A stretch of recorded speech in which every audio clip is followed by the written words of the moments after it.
Yo, it's D.Arthur in the building. I'm talking to you guys today about why semen retention makes you alpha. And this doesn't really have anything to do with the physical portion of it. It has everything to do with your mindset and how much you tolerate in your life. And it has everything to do with your vibration, and it has a lot to do with just how you carry yourself and what your values are and what your mindset is. So like the thing is, if you decided to retain for maybe at least a month or so, you automatically you have a mindset of the top 1%. Because the thing is, everybody wants to relapse consistently. They just like that pleasure they get when they release. And obviously, I mean, yes, this is to every man who has released before, this is a very good.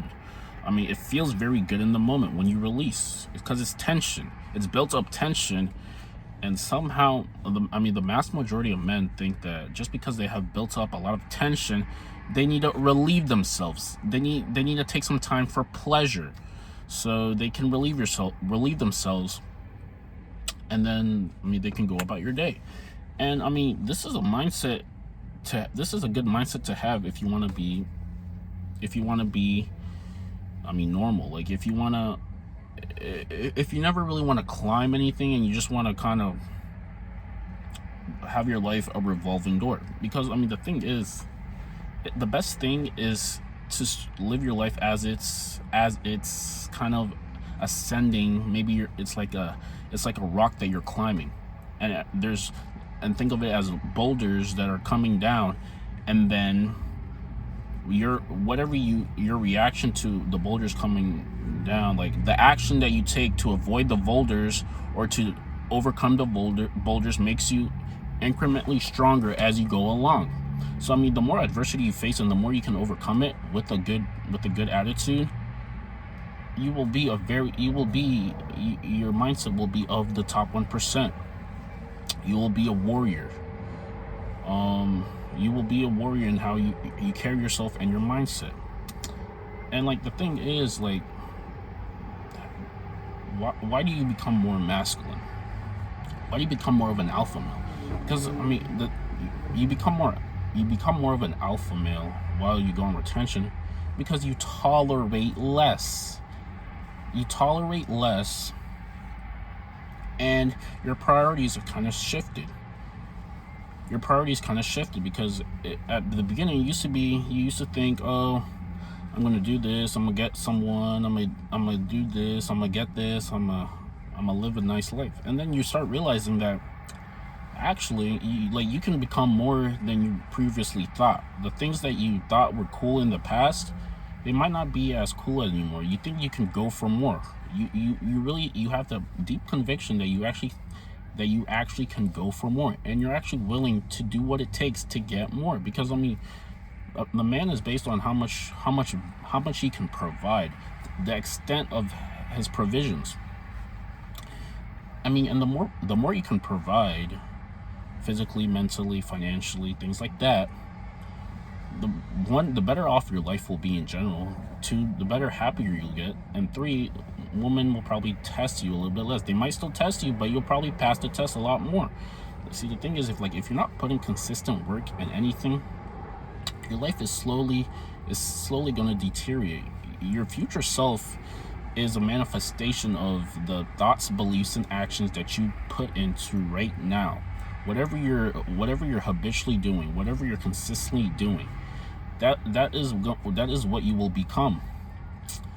And the thing is, like, it would be best to have a good mindset. The mindset is the number one thing. You can talk about masculinity, how physical you look, how able you are, all these things, but the mindset is the number one thing. You can't have the best if your mindset is not there. What is a good mindset? A mindset is a mindset that thinks that all things are possible. There's 2 types of mindsets that we can live in. We can have the competitive mindset, We can live in the competitive mindset, and then we can live in the creative mindset. The creative mindset. And what's the difference between the two? See, the competitive mind, when they're faced with something that they're trying to do, like goals or something that they think they may want to accomplish, they look at the outside circumstances, the current outside circumstances, and then they dictate their actions based off what is happening right now. Like maybe they want to get a different, let's say, job, and then they're looking at the current circumstances. Maybe they think that because of the lack of the economy, that they're not going to be able to attain a certain position. They just put a lot of they probably put a lot of blockages in how they're thinking, and that stops them from getting to where they want. And I mean, a lot of people live their lives like this. And then we have the creative mindset. The creative mindset is the mindset that says that all things are possible regardless of current situation. If things may look bleak, things may look impossible, things may look really hard to do.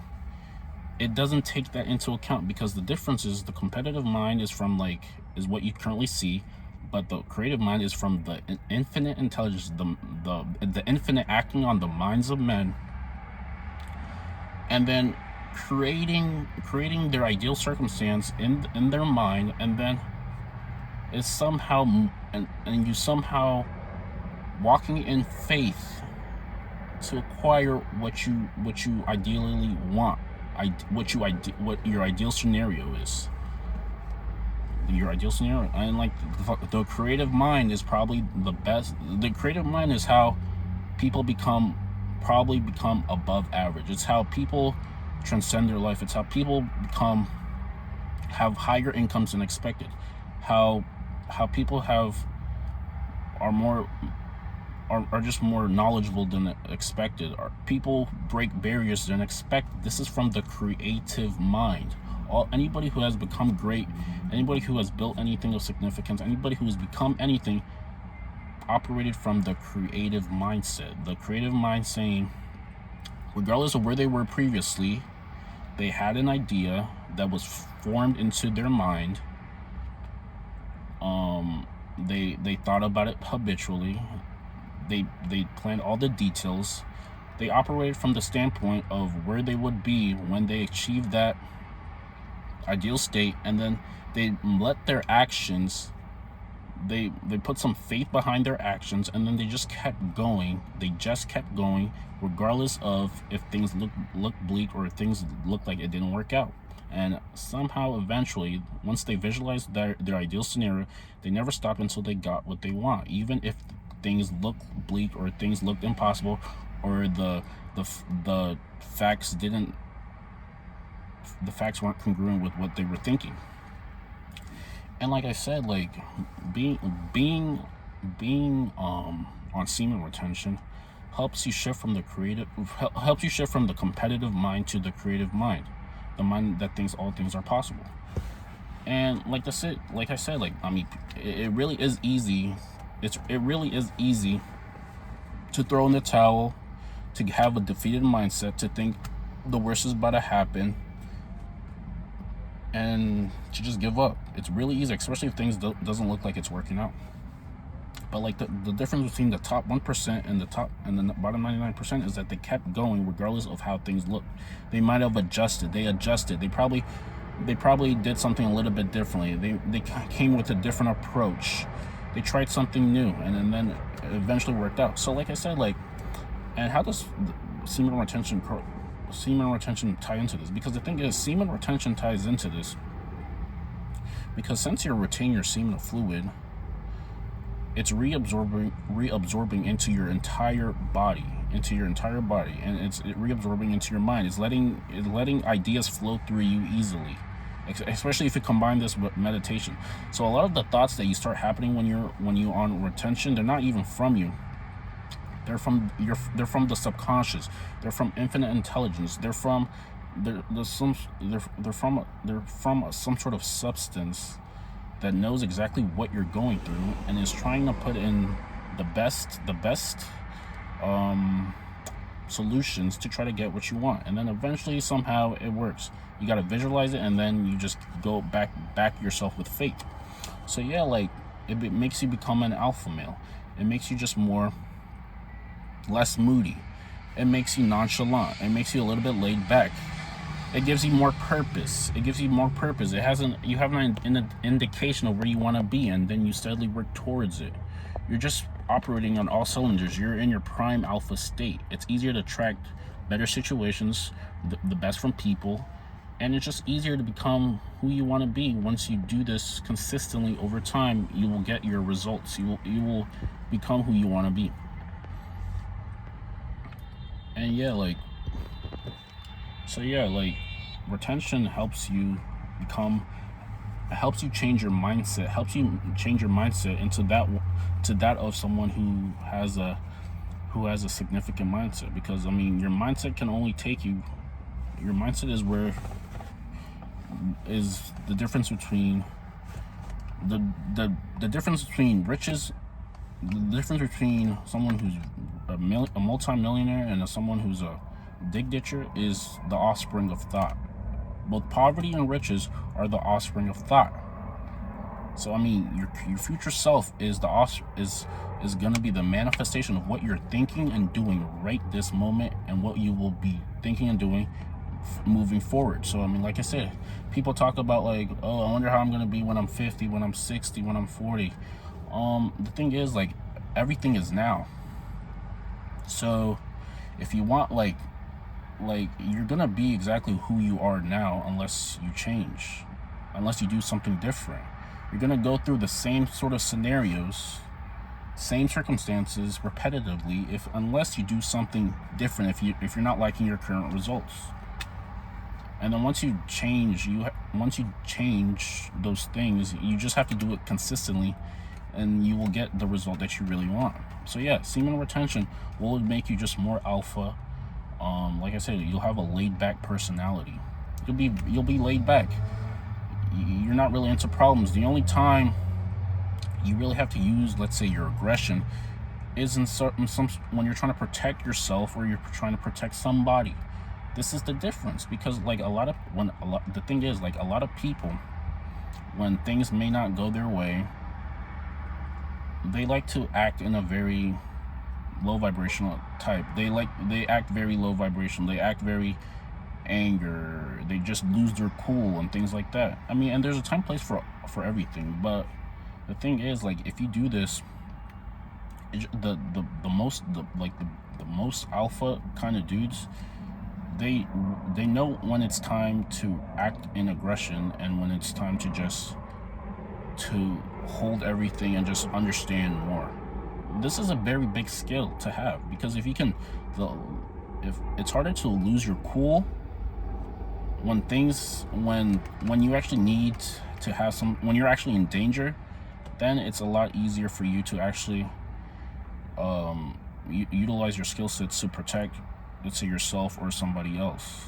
But if you're losing your cool every single chance you get, if you're moody, if you're always talking, if the words that you speak are just very mediocre, it's gonna be harder for you to really, like I said, get what you want and become who you want to be.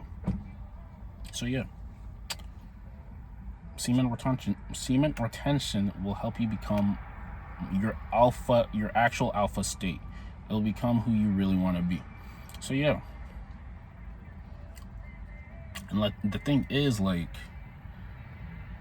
you really just have to know a place and time to use your aggression, because a lot of people think that aggression is bad, and actually aggression can be a very good thing, because if you can use your aggression accordingly, if you can transmute your aggression through productivity, like your habits, your mindset, your masculine gym gains and things like that, you will become a beast eventually. And I mean, if you're a beast, like, your life is going to be a lot easier, because people will probably treat you accordingly. Women will probably treat you accordingly, and men will probably respect you. And if they respect you, like, everything is cool, like, Because the thing is, like a lot of women, they test the men who doesn't seem like they have that much testosterone, because they haven't been, I guess, I don't know, like they just test them a lot more than they test people who look as if they are the alpha type. And the thing is, it really does not have anything it doesn't have anything to really do with looks.